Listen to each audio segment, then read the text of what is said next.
ونعوذ بالله من شرور أنفسنا ومن سيئات أعمالنا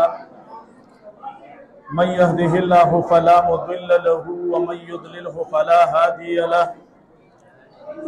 ونشهد أن لا إله إلا الله وحده لا شريك له ونشهد أن سيدنا وحبيبنا وشفيعنا وسندنا ورحمتنا ومولانا محمدا عبده ورسوله سيد الأنبياء والمرسلين وخاتم النبيين صلى الله تعالى عليه وعلى آله وأصحابه وأزواجه أمهات المؤمنين أما بعد فأعوذ بالله من الشيطان الرجيم بسم الله الرحمن الرحيم قال الله تعالى وتبارك في كلام المجيد والفرقان الحميد إنا نحن نزلنا الذكر وإنا له لحافظون صدق الله مولانا العظيم وقال رسول الله صلى الله عليه وسلم من قرأ حرفا من كتاب الله فله به حسنة والحسنة بعشر أمثالها لا أقول ألف لام ميم حرف بل ألف حرف ولام حرف وميم حرف أو كما قال عليه الصلاة والسلام مولاي صل وسلم دائما أبدا مولاي صل وسلم دائما أبدا على حبيبك خير الخلق كلهم وأحسن منك لم تر قط عيني وأحسن منك لم تر قط عيني وأجمل منك لم تلد النساء خلقت مبرأ من كل عيب خلقت مبرأ من كل عيب كأنك قد خلقت كما تشاء إن الله وملائكته يصلون على النبي يا أيها الذين آمنوا صلوا عليه وسلموا تسليما درود شريف اللهم صل على سيدنا محمد وعلى آل سيدنا محمد وآله وعطرته بعدد كل معلوم لك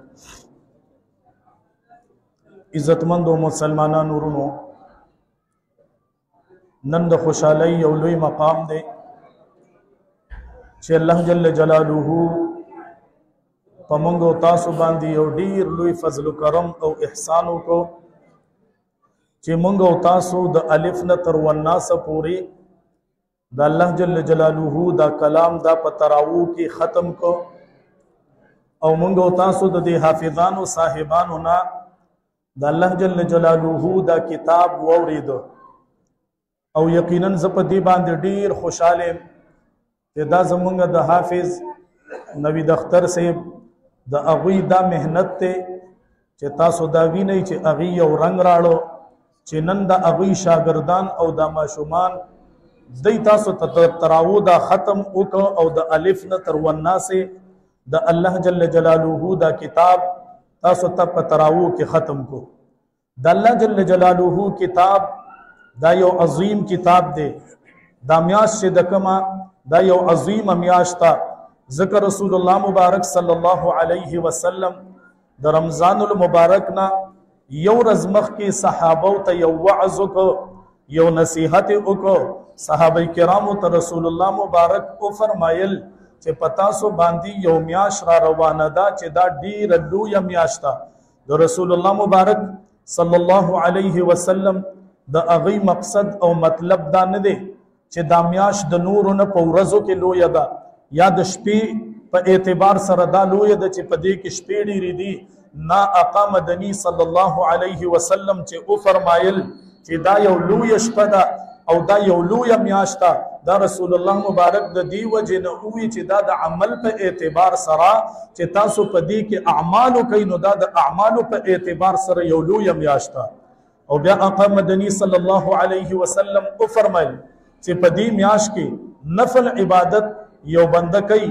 د اغي ثواب ورله الله په د فرض ور کوي او فرض چې په دې کې ادا کړل د اغي ثواب یو په اویا باندې الله جل جلاله دی انسان تور کوي او بیا په دې رمضان المبارک کې آقا مدنی صلی الله علیه وسلم او فرمایل چې تاسو په دې رمضان المبارک کې سلور کارونه کوي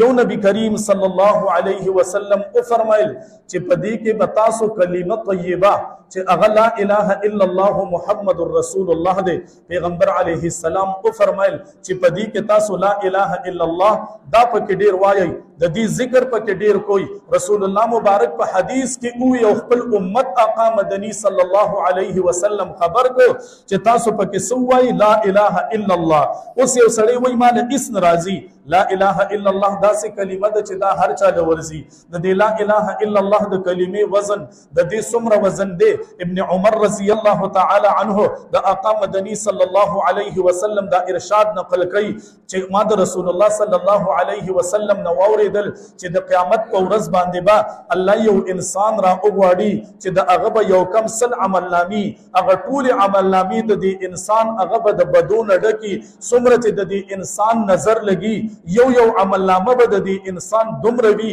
دا انسان به وای چې باس اوس زما د بچ کېدو سبل لار نشتا اوس په د څنګه بچ کېږم د الله د عذاب نه دې سړی سره به فکر شي نو په دک ټیم کې د تب ویل شي الله جل جلاله به ورته وای چې اے زما بندا نن به پچا باندې ظلم نکېږي الله جل جلاله به د قیامت تل قدرت د قیامت په ورځ باندې دا اعمال به ټول تل لیکيږي په دې کې دا انسان به وای چې اے الله جل جلاله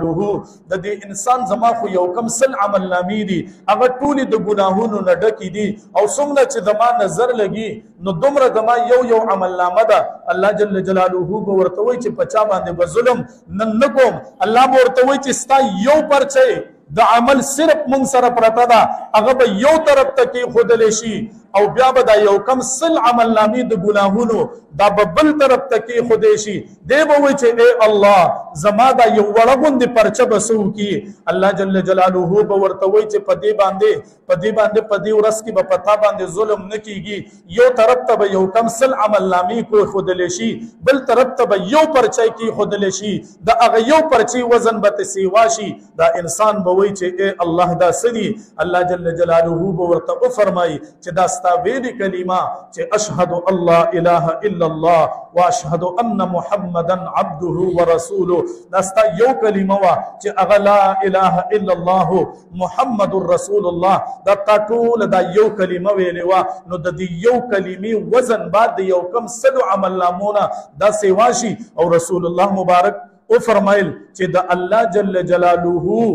د نوم په مقابله کې هیڅ یو سیز هغه نشي درنې دی د الله د نوم وزن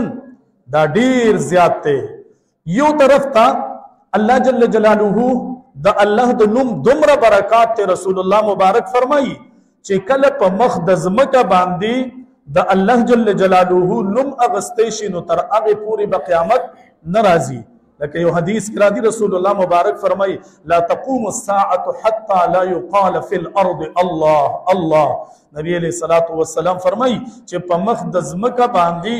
یو کس هم الله الله ویلو والینو قیامت په تر هغه پورې ناراضي ان شاء الله نو چې د الله نوم اغستی شي د الله ذکر کیږي قیامت به ناراضي نو رسول الله مبارک او فرمایل چې تاسو په دې میاش کې لا اله الا الله دا ډیر وایي د دې ډیر برکات دي موسی علیه السلام یو ځل الله جل جلاله ته فرمایل اے الله ما ته داسې یو وظیفه خو چې زی کوم الله جل جلاله ورته فرمایل چې اے موسی وای لا اله الا الله موسی علیه السلام ورته وی اے الله دا ټول خلق وی دا ټول خلق لا اله الا الله وی الله جل جلاله ورته فرمایل چې اے موسی دا زمان نوم دی که یو طرف ته په دې چابړي کې دا و واړه ځمکې او اسمانونه کې خودی شي او بل طرف ته لا اله الا الله کې خودلی شي د دې لا اله الا الله وزن به ته سیوایي د الله ذکر خو کولی شي که نه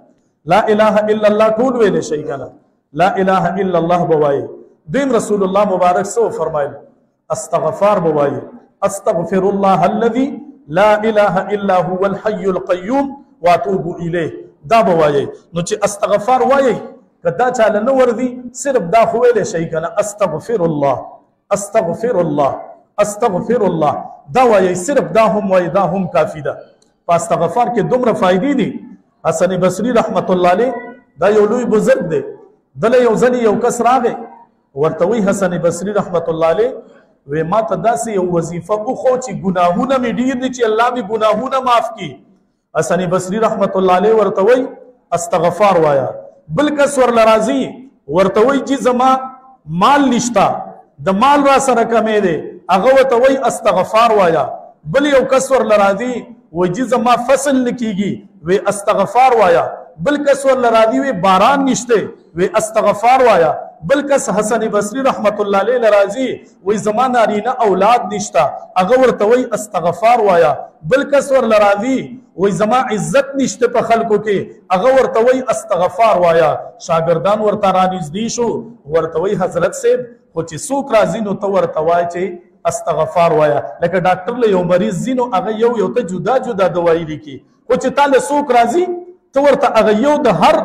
مرض دپاره یو دوايي ښي چې هغه استغفار دی. هغه ورته څه وی حسن بصری رحمت الله علیه ورته وی الله په قرآن مجید کې د استغفار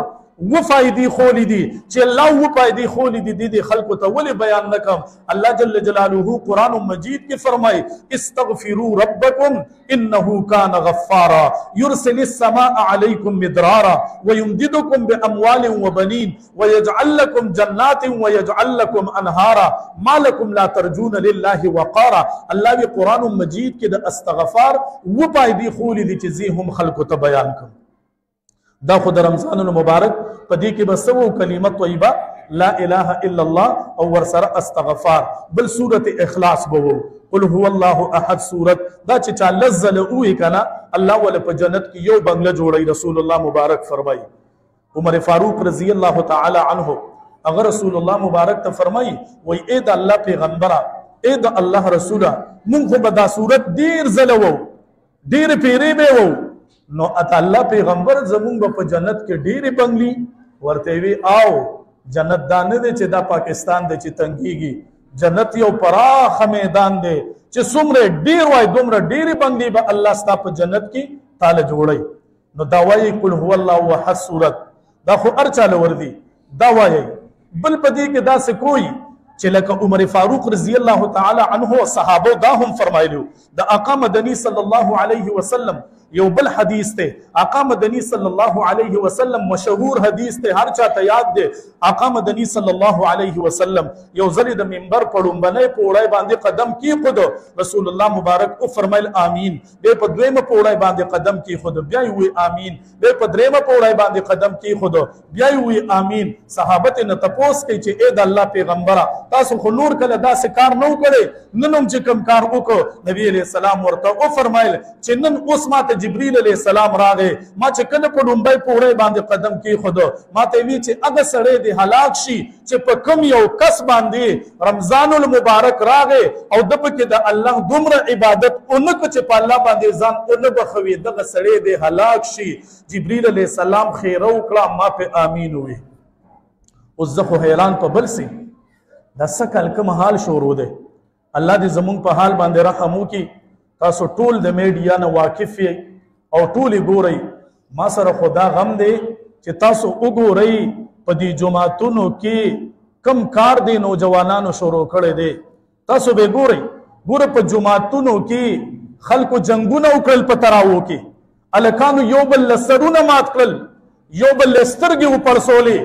ما ته پته دا یو سړی د مال راشي ما ته دی وای چې قاری صاحب دا کم ځای چې زه ته یو ځای وخیم. دویمه خبره تاسو ته دا کوم چې اے نوجوانانو دا خو د رمضان المبارک میاشته یو طرف ته د حافظ صاحب د خلینا ته قرآن مجید اوري چې دا هغه کتاب دی چې د رسول الله مبارک ویني مبارک په دې باندې توي شوی دي. د طائف په میدان کې د طائف په علاقه کې د آقا مدنی صلی الله علیه وسلم د مخ مبارک نه ویني راغلي دي. د آقا مدنی په پڼو کې پروتي دي د صد خاطره د دې قرآن د خاطره د پیغمبر علیه السلام ویني توي شوی دي. نن هغه قرآن لوستې شي نن د الله هغه کتاب لوستې شي. ته په جماعت کې اوس لګیای نو ته په جماعت کې ټیک ټاک جوړې تاسو په میډیا باندې وګورئ یو مې پکې وکړو هغه په جماعت کې راځي نو رست سب کې الکان ناشتي نو دې په بازو باندې راځي نو په داسې په لاسونو باندې برجای سره د جماعت په لر سره قدرېږي دا څنګه مسلمانان دي یو طرف ته قرآن مجید دی یو طرف ته قرآن دی او بل طرف ته رمضان دی ته وګوره چې دا حال شروع دی زه خو یریږم په دې باندې چې په موږ باندې عذاب را نشي ولې چې دا د رب العالمین کتاب دی دا د الله جل جلاله کتاب دی په دې باندې صحابو خپلې وینې قربان کړي دي صحابو په خپل د مال قربانۍ ورکړي دي او بل طرف ته تاسو په دې نن دور کې وګورئ هلکان په جوماتونو کې ټیک ټاکې جوړئ هلکان چې کوم دي هغه ورځ یو لګیا دی یو د خپې د دې ځای نه راونیسي بل ورله په شا باندې لته ورکړي بیا د دې شا نه ونیسي هغه بیا داسې کړي بیا د دې لمنې نه ونیسي دا کم کار په دې معاشره کې شروع دی رونو په ځان باندې لږ رحم وکړئ په ځان باندې رحم وکړئ د الله جل جلاله نه ویریږئ نن دا عذابونه قسمه قسم نن په موتا باندې مسلط دي وګوره په دې رمضان المبارک کې نن ستا په معاشره کې امن نشتا په رمضان المبارک کې تاسو وګورئ څومره قتلونه کیږي څومره ډز کیږي په مسلمانانو کې هغه برداشت ختم دی په دې نوجوان کل کې هغه برداشت ختم دی زما رونو دا درته زه یو خبره کوم یو دعوت ترته در کوم یو عاجزانه درخواست ترته کوم چې څوک هم زما دا اواز اوري کم از کم د جماعت د آداب و خیال ساتي ځکه چې کم یو سړی په جماعت کې صرف دنیوي خبرې کوي رسول الله مبارک فرمایي وای چې د اعمال داسې دوړه کیږي وای څنګه چې یو انسان اوچ خشاک را جمع کی او دې ته تیلې ورته کی داسې د دې انسان د اعمال چې کم دینو دا ضایع کیږي چې صرف په جماعت کې خبرې کوي نو دا تاسو مونږ چې کم کارونه کوو نو دا به سیلا دا به کومه سزا لا ملاویږي کم از کم د جماعت د آداب و خیال وساتئ او په جماعت کې دا اوس چې دلته کم غویمنډ دی هلکانو جوړ کړو ته به وایې یاره حیران به پاتې شي هلکه مټیایي د در به کېدله که نه مټیایي د میلاو به شي درته په خپل ځای باندې کښېنه مټیایي به میلاو شي د ختم مټیایي ده یو تبرک دی هغه به درته میلاو شي هغه بله ورځ په دې مونږ په دې کلي کې یو جومات کې ختم و نو هغوی داسې وکړل چې یو ورځ مخکې د ختم نه یو ورځ مخکې هغوی الوا پخه کړه د ختم نه یو ورځ مخکې الوا پخه کړه نو په خپله کې وخوړه وی بیا په بله ورځ میلمانه ډېرې نو بل به وي د الوا خو به خپله وخورو که نه دی د مسلمانانو هغه کار وکړو یو درې کسانو نو د هغوی خپله کې تعلق و درې کسانو د هغوی خپله کې تعلق و خو هغې کې هغه دریو کسانو کې یو مسلمان و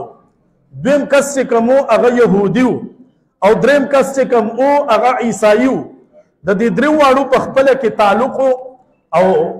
رورولي وه اگر چې یو مسلمان دی یو یهودي دی یو عیسائی دی په خپلو کې تعلق دی رورولي ده نو داسې کار یې وکړو چې درې واړو وي بارانو وی داسې کار به وکړو چې نن به حلوا پخه کړو حلوا به یې پخه کړو چې حلوا یې پخه کړه پکې یې کوړ واچوله بادام هر څه چې حلوا کله تیاره شوه حلوا لږه ده او کسان چې کوم دي نو دا پې ګڼ دي کسان درې دي او حلوا لږه غوندې شوه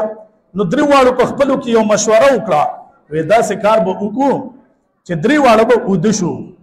دا الوا خو زمونږ د درې واړو نه کېږي که نه نو درې واړه به اوده شو نو چې کم یو سړي هغه ښایسته خوب ولیده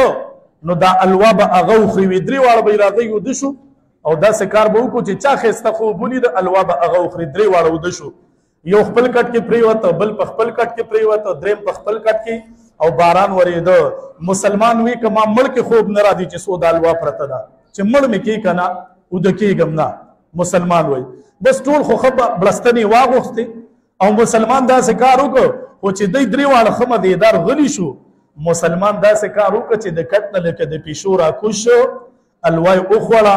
ښه په ګوته باندې هغه دیچکې صفا کړو وی اوس چې سهار څه کېږي نو دا هغه به کتی شي ما خپل کار وکړو الوا مې وخوړه چې کله سهار شو یهودي ورله راځي مسلمان ته وایي پاسه ما وی ډیر ښکلی خوب لیدلی دی خو ته مسلمان ستا خوب به بهتر یې اول ته خوب بیان کا مسلمان ورته وی نه ما کې ډیر صبر دی زه خو مسلمان یم یهودي ته وی تا ول خپل خوب بیان کا هغوی ته پته نشته چې دیچکې الټه پروت دی بیا ورته وی داسې کار وکړه یهودي ورته وی بیګا داسې کار وشو چې وی ما پسې خپل پیغمبر حضرت موسی علیه السلام راغی او ما ته وی چې بچې زه د الله راز لرم تما سره زینا ما بیګا په خپل ما خپل پیغمبر موسی علیه السلام هغه بیګا په خوب کې صحیح کو چې هغه کوی تور ته ته وی زه بیګا خپل پیغمبر سره کوی تور ته تلم په خوب کې. مسلمان ورته وی اوه ډیر ښایسته خوب دی لیدلی دی. بیا ورته وی دغه ته عیسائی ته وی تا څنګه خوب لیدلی دی؟ عیسائی ورته وی چې ما داسې خوب ولیدو چې عیسی علیه السلام خو په اسمان کې دی کنه. زمونږ او ستاسو د ټولو دا عقیده ده کنه چې عیسی علیه السلام ژوندی دی او په اسمان کې دی. زمونږ او ستاسو د ټولو دا عقیده ده. نو هغه وایي چې بیګا ما پسې عیسی علیه السلام راغی وی ما ته وی چې بچې راځه ځان سره د اسمان ته لږ چکر لبوزم. عیسائی وایي ته به وایي د ماما کور چې دی ورته بوځي. وی بیګا وی زه خپل پیغمبر سره عیسی علیه السلام سره بره اسمانونو ته ختلی. مسلمان ورته وی اوهو تا هم ډېر ښایسته خوب لیدلی دی. مسلمان ته وایي زمونږ خو د دواړو دا خوب و. اوس راته تم بیان که کنه تا څنګه خوب لیدلی دی؟ مسلمان ورته وایي ارام دي شي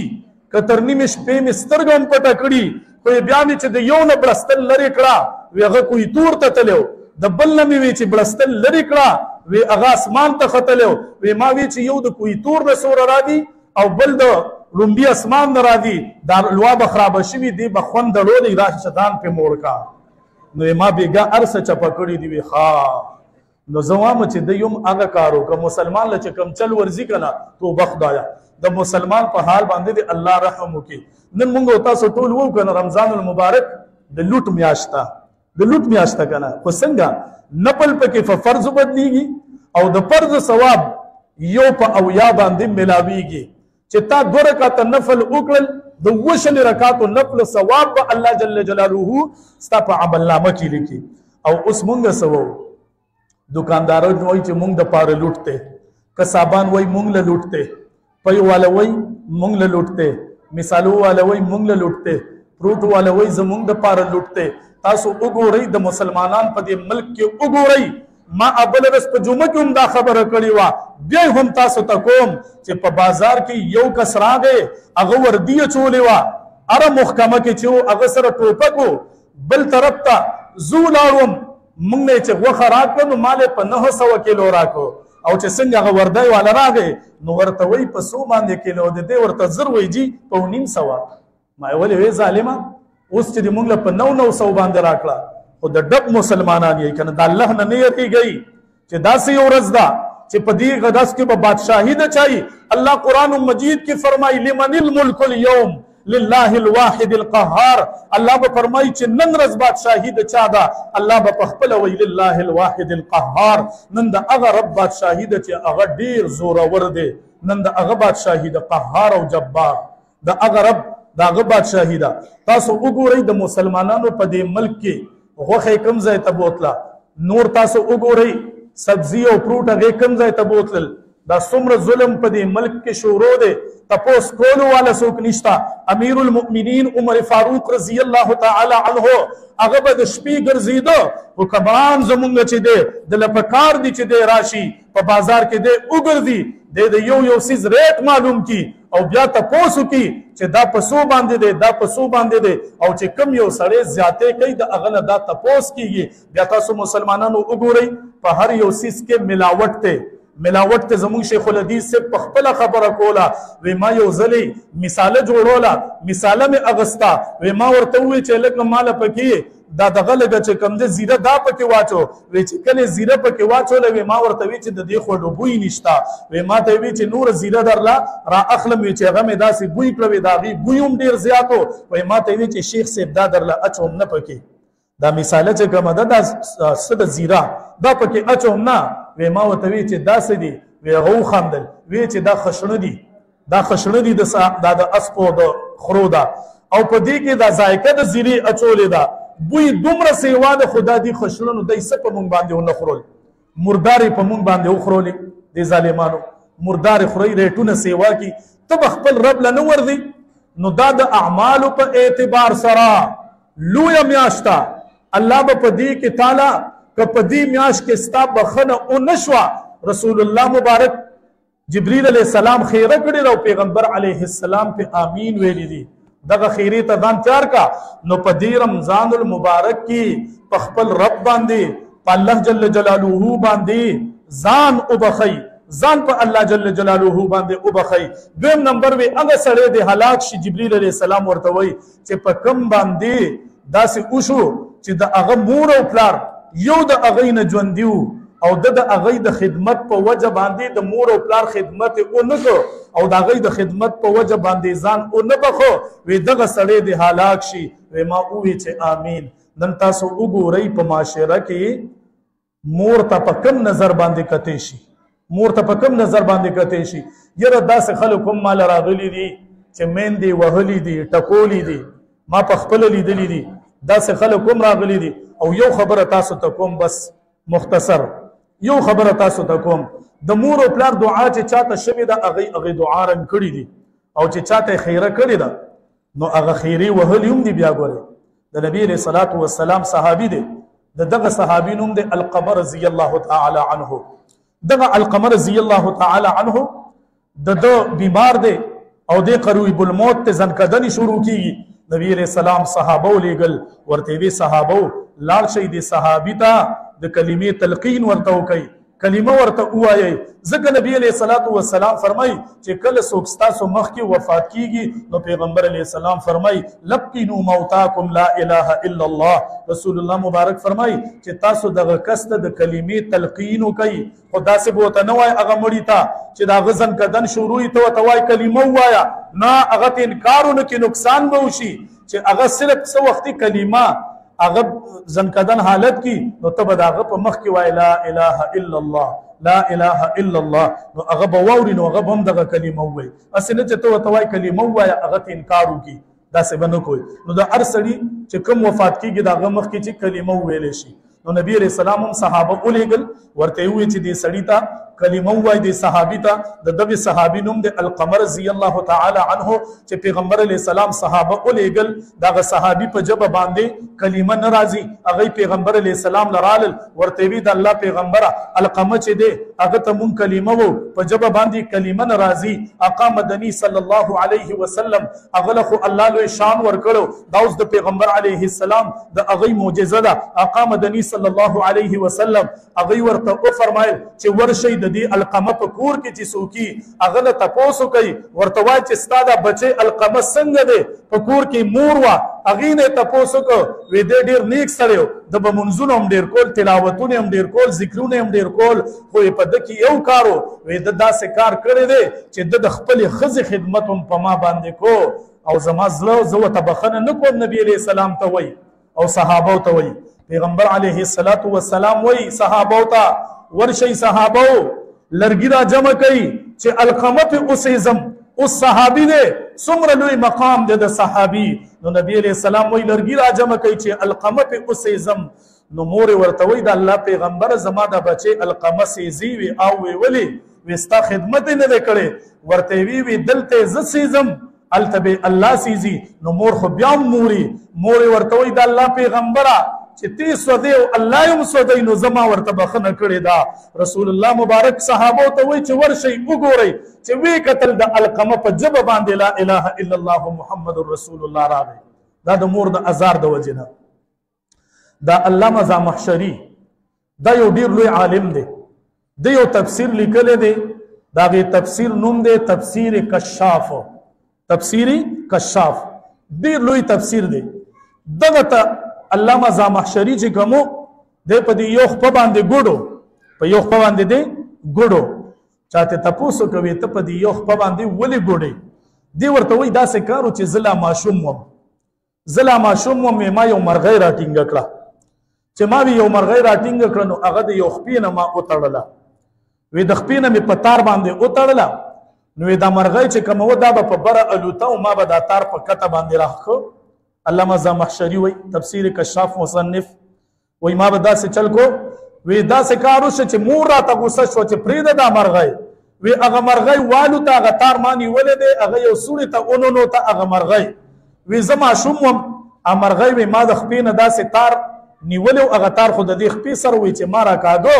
وی د مرغۍ هغه ماشومه وړه خپه چې کومه وه هغه تار سره راله او نوره مرغۍ چې کومه وه هغه هغه سوړه کې پاتې شوه وی چې مور وی زما مور وکتل چې یاره هغه تار سره د دې مرغۍ دا خپه راله نو مور مې راته خیرې وکړې ماشوم یم وی مور راته ووایي چې دکه خپه دې الله ماته کړه چې کومه د دې مرغۍ له ماته کړه وی خیره راته مور وکړه وی دکه چلو وی زه لاړم روغ موټ وم وی علم مې وکړو بیا وی چېرته په سفر تلم وی په یو اس باندې سور وم علامه زمخشري وی هغه اس روان دی هغه اس چې وی کله روان دی نو هغه اس منډه وله یکدم را پرېوته او چې مور راته کومه خپه یاده کړې وه اکه خپه مې ماته شوه اوس په دې خپه باندې ګوډ یم دا مې وی د مور هغه خیره ده چې مور راته ازار کړی اکه خپه رانې کټ کړه اوس مونږ څه چلو کړو مونږ اوس چې کله یو سړی واده وکړي نو دوی وایي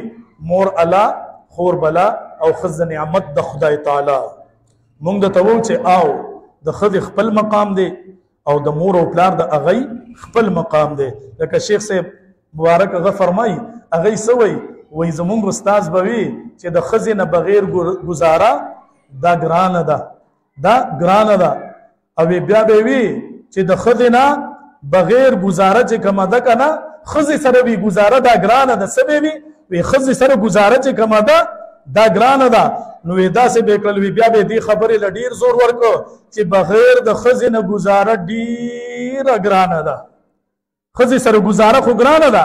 خو د ښځې نه بغیر هم ګزاره ډېره ګرانه ده نو مونږ وو چې د ښځې خپل مقام د مور او پلار د هغوی خپل مقام او بیا درته یو خبره دا کوم حافظ ابن قیم رحمت الله علیه دا یو لوی عالم تیر شوی دی د خپل کتاب کې لیکي وای مونږ په سفر باندې تلو وای د دریاب یو غاړه وه یو خوړو وای په هغه خوړ کې مونږ ودرېدو وای هلته کې زمونږ شپه راله وی یو شپه مونږ دغه ځای کې وکړه بله شپه مو وکړه وی ورسره خوا کې مقبره وه وی د هغه مقبرې نه به اواز راته وي د خر اواز ترې راته د خرې د خر اواز ترې راته وی ما هغه کسانو ته ووي چې یاره دا اواز خو نه د شپې ودرېږي او نه د ورځې ودرېږي د خر اواز راځي وی راته وی چې دا ما ورته وی چې دا څه وجه ده هغه وي چې دا داسې حساب دی چې دا دې کې یو مقبره ده په دې کې یو قبر دی د هغه قبر نه د خر اواز راځي مونږ ورته وی چې دا ولې حافظ ابن قیم رحمت الله علیه فرمایي ما ورته وی چې دا ولې وی چې دا یو کسو او د مور وه نو چې مور به ورته څه خبره وکړه نو ده به هغه مور ته به وي چې څه لکه د خرې چغې وې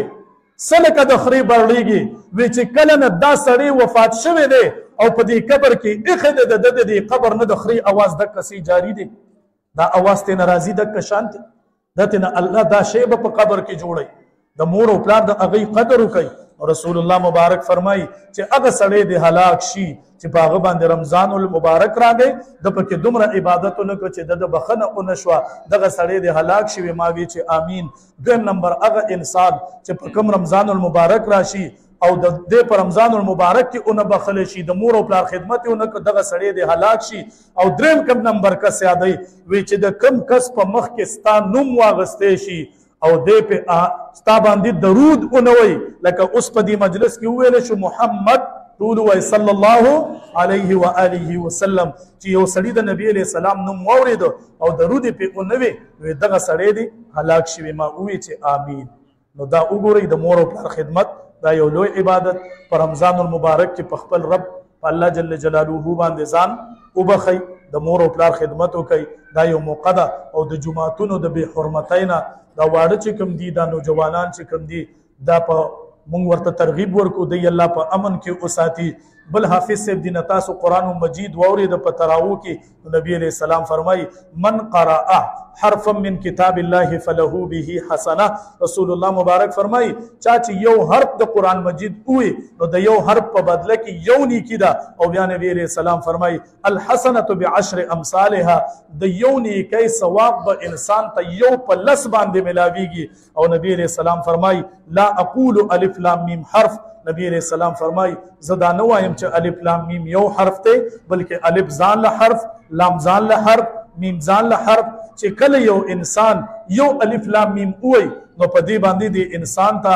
ډیر شنیکای ملاویږي الله دې حافظ صاحب ته او تاسو ټول ته دا ختم دا دې الله ډیر ډیر مبارک کی او الله دې بار بار موږ له عبادت او د ذکر او اسکار د توفیق ترا کی او دا دویمه عشره د شروع ده دویمه عشره لومبای رحمت دویمه مغفرت دا د مغفرت رزي دي په الله باندې ځان وبخي بل پکې یو عمل کوئی تاسو تموي چې نبی عليه السلام وای چې یو پکې لا اله الا الله وای بل پکې استغفار وای استغفار سره الله ګناهونه هغه بس تاسو معاف کوي استغفار سره به الله په تاسو باندې عذاب چې راشي هغه غضبونه به الله جل جلاله رستو کوي او بل رسول الله مبارک فرمایي چې تاسو د الله جل جلاله نه جنت غواړئ او د جهنم نه پناه غواړئ او روزانه سحر او ماښام یو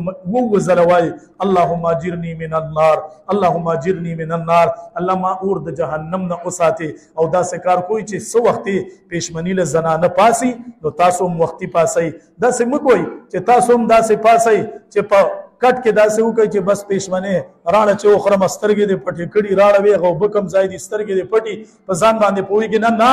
پاسه پېشمنې وکړه نبي علیه السلام دې ته څه ویلي دي د برکت خوراک یې ورته ویلي دي او دا یو سنت عمل دی نو پېشمنې وکړه او چې زنانه سو تیارې کوي نو ته یو څو رکاته د تهجد منځ وکړه یو 2 رکاته وکړه 4 وکړه 6 وکړه نبي علیه السلام اتو پورې کړي دي 8 رکاته مونځ د تهجد وکړه نو د وخته پاسئ د تهجد مونځ کوئ ځکه د دې سهار د دې وختي پاسېدو دومره برکات دي که نه دومره برکات لکه دا سپی نه دی بس دا یو خبره کوم سپی په کال کې په 3 میاشتې کې دا لنګېږي او بله بچي راړي او دا دغه چې کوم دی دا ګډي بیزي دی چې کوم دی نو دی په 6 میاشتې کې 1 او 2 بچي راړي او تاسو وګورئ الالیږي څومره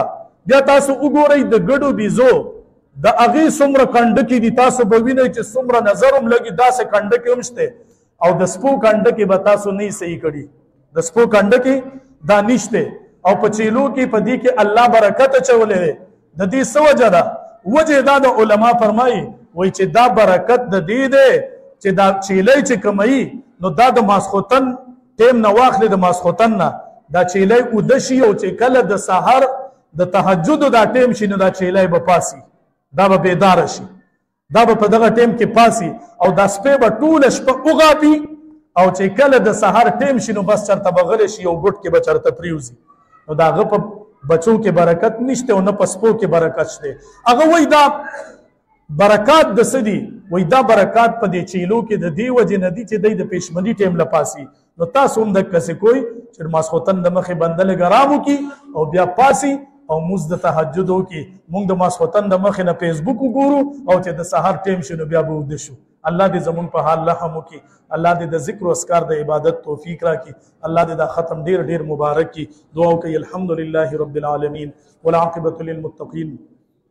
والصلاة والسلام على خير خلقه محمد وآله وصحبه أجمعين اللهم نور قلوبنا بالقرآن وزين أخلاقنا بالقرآن ونجنا من النار بالقرآن وادخلنا في الجنة بالقرآن اللهم ارحمنا بالقرآن العظيم واجعله لنا إماما ونورا وهدى ورحمة اللهم ذكرنا منه ما نسينا وعلمنا منه ما جهلنا وارزقنا تلاوته آناء الليل وآناء النهار واجعله لنا حجة يا رب العالمين اللهم أحسن عاقبتنا في الأمور كلها واجرنا من خزي الدنيا وعذاب الآخرة اللهم إني أعوذ بك من عذاب جهنم وأعوذ بك من عذاب القبر وأعوذ بك من فتنة المسيح الدجال وأعوذ بك من الفتنة المحيا والممات اللهم إني أعوذ بك من المأسم والمغرم يا أرحم الراحمين لا إله إلا الله الحليم الكريم سبحان الله رب العرش العظيم الحمد لله رب العالمين أسألك موجبات رحمتك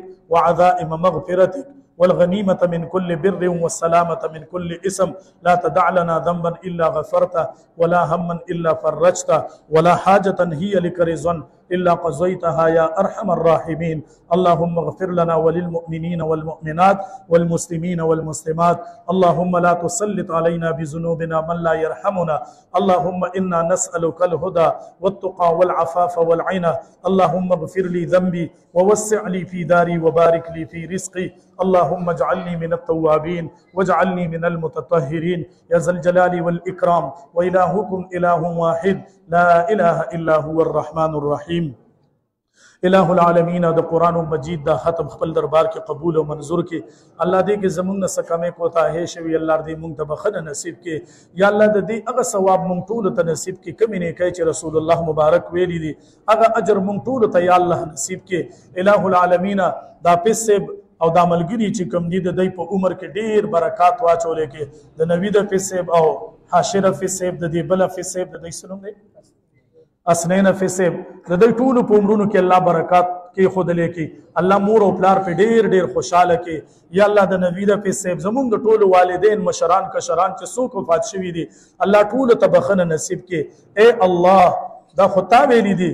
اے الله دا تا ویلي دي چې د سحر په ټیم کې الله په خپل شان لایقه سره د لومبي اسمان تراشي الله ته په خپل وای چې څوک بخښنه غوښتون کې شته چې دا هغه بخښنه وکم الله ته خو زمونږ بخښنه وکړي کنه په دغه ټیم کې را پاسې رب ته وای الله دا خو تا ویلي دي الله زمونږ بخښنه وکړي الله مونږ معاف کړي الله زمونږ په ګناهونو د عفو کلم راکاږلې کې الہ العالمین زمونږ په دې ملک کې امن راولي الله د مساجد او حفاظت وکړي الله د مراکز او حفاظت وکړي الله د مساجد او حفاظت وکړي الله د خانقاهونو حفاظت وکړي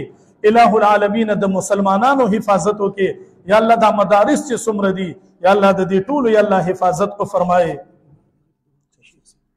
شیخ صاحب بیمار دی غوی ته دعا وکړي اعزاز صاحب دی الله هغوی ته صحت کامله ورکړي نور څومره بیماران چې دي کورونو کې دي اسپتالونو کې دي الله ټولو ته صحت کامله عاجله د پاره د نیکو اعمالو ورکړي الہ العالمین ټول بیماران جوړ کې الہ العالمین ټول مشران کشرانو ته یا الله بخنه نصیب کې څومره وفات شوي دي الله دې ټول ملګرو دا ناس ته په خپل دربار کې قبول او منظوره کې الله دا ختم د خپل رضا سبب وګرځي الله دا والدین په دای باندې خوشاله کې منیب احمد ورته دعا وکړي دای دا کم خدمت چې کوي دا پیج چلی زمونږ دا आवाज دی نور ملکونو ته او د دنیا ته رسي الله دې د عمر کې برکت واچي الله دې د له صحت ورکي الله دې ته ښه کارونه واغستلې کی یا الله په ژوند کې برکت واچي ښه صحت ورته الله نصیب کې الہ العالمین د دې ټولو ملګرو شرعي مقاصد برابر کې حاجات ضروريات هم برابر کې الہ العالمین ډیر ملګری دلته کې داسې دي چې واړه دي څوک د شوګر بیماران دي څوک د زړه بیماران دي الله څوک د ګردو بیماران دي څوک د معدې بیماران دي الله د چا چې څه قسم بیماری دي الله د ټولو روحاني جسمانی بیماری ختم کې الله زموږ د ټولو مغفرت نصیب کې په دې کلی کې الله اتفاق راولي الله په دې کې اتحاد راولي الله د مسلمانانو ته حفاظت وکړي الله د مسلمانانو ته لاج وساتي الله زموږ د ټولو اخره خاتمه بالایمان کې بالخير کې یو تپوس دی دا کې اوس مان چا وکړو چیر د سحر د بانګ نه څومره وخت مخکې روزه بندول پکار دي او داسې کسان شته وی چې د سحر بانګ وای نو هغه په اوبو باندې ورشي او یو پکې وای چې د سحر بانګ شروع شي نو یو موټه کجوري که خوري نو دا بیا جایز دي د خدای پویا که د خدای انصافدارو تاسو اوس موټه کجوري په دغه ټیم کې یاد شوي موټه کجوري ټوله شپه چې تیر شوه ستا موټه کجوري هغه وخت کې نه وي یادې داسې کار کوي چې کله د ماښام بانګ کې لږ جلتی مه کوئ نن 3 منټه وختي چا بانګ ویلو نو چې دا بانګ ته 3 منټه وختي ووایي نو د ټولو خلکو روجو دې خراب کړي که نه دا ټول ازار په تا باندې شه بل دا مؤذنین په جماعتونو کې چې کم دي دی پوهه کوي وایي په ټیم باندې بانګ وایي دا نقشې هم لګېدلي دي دا نقشې دا د موجود دي یا په جماعت کې امام صاحب نه تپوس کوي چې ټیم داخل شو او سحر د بانګ د 15 منټه مخکې روجه به بندوي 15 منټه مخکې بعد خلک چې بانګ شروع کې غي په شروع کې په خوراک باندې یا بوبوس کې دا روجم نه کیږي ګوره مخکې بچ د بانګ نه مخکې به روجه بندوي یو پکې هغه رزماته وای جی وای زه وای داسې کار وشو وای چې پېشمنۍ مې وکړو نو ایمان نسوار واچول نو بس وی پریوتم وی چې څنګه پریوتم وی چې سحر مونږ وشو وی را پاسې د مخلکه مې نسوار پراته ما شابه خشه دی چولو خشه دی په خلکه چولو الګ ستاو سیده نو ټول شپه نسوار نو یا د سحر مونږ د بانګ اوس وې او پېشمنۍ اوس نو ظالمه ته د الله ذکر شروع کړه تلاوت نو د نسوار واچو نسوار اوس پکې د واچو نو سحر خلکه پراته بل پکې راته وای یره جی تاسو بل ورځ جمعه کې وای چې په لوګي باندې او په دوړه باندې روزه نه ماتيږي نو څنګه دې سیګریټ پکې جایز دی ما وته خدای دې پوهه کار سورګیره شاګل نه ار یو لوګي ته وای چې بس لوګي جایز دی نو سیګریټیان دې خوشاله شي چې مونږ له پکې بس سیګریټ جایز شو لوګي چې دنو به اختیار دې تیر شو یا دوړه دې تیر شو یا یو زنانه ده داغه خاون بدخویه دی هغه ته غوسه کیږي هغه د داسې وکي چې په سالن کې مالګه اچي کنه هغه مالګه د داسې په جبه باندې اوڅ کی زردي اوتو کی دا ول جایز دي سیګریټ پکې مجایز کوي او ماته یو کسوي چې په فیسبوک باندې یو مولا صاحب دی وی هغه وایي چې سیګریټ پکې هم جایز دي او نسوار پکې هم جایز دي ما بل ورځ به وایي چې وب پکې هم جایز دي او چای پکې هم جایز ده نو بس دا به وایي نو بل ورځ به بیا خوشاله شي نو چرسیانو ته به وایي چې دای سیګریټ پکې هم جایز دی ایسمنو ته به وایي چې یو لوګي راخکې دا پکې هم جایز دي نو سرور مړه بس خو الله دې خیر وکړي نوې ګوره د فیسبوک ملایانو پسې مه دی هغې پسې دی چې کم پیژنئ او نبی علیہ السلام فرمایي چې اخیره زمانه شي فتنې به ډېرې زیاتې شي او نبی علیہ السلام وایي چې بني اسرائیل چې کم دی هغه 2 یا فرقې وي او زما امت به 3 یا فرقې جوړیږي او آقا مدني صلی الله علیه وسلم وفرمایل چې دې کې به یو فرقه هغه به صحیح او باقي 2 یا فرقې چې کم دي هغه به جهنم ته دي نبی علیہ السلام نه تپوس کی چې دا یو فرقې والا خلک دا چې جنت ته دي دا به کمی وي دا به هغه ما انا علیه و اصحابي دا به هغه خلک چې زما او زما د صحابو په نقش و قدم باندې رواني الله دې موږ د صحابو په نقش و قدم باندې روان کی الله دې موږ د عمل توفیق کی واخر دعوانا الحمد لله رب العالمین داونی صاحب